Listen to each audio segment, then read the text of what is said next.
Welcome back to another technical deep dive here in the Debug Zone.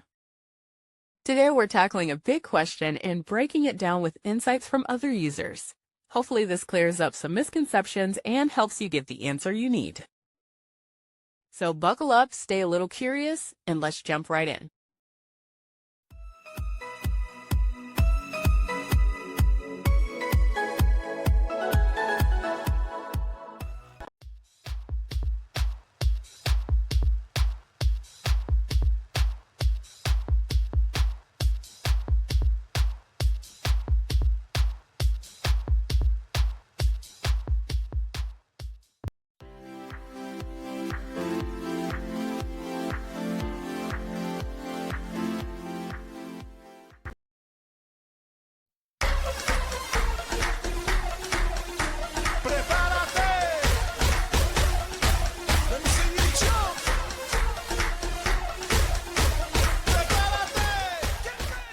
And that's a wrap.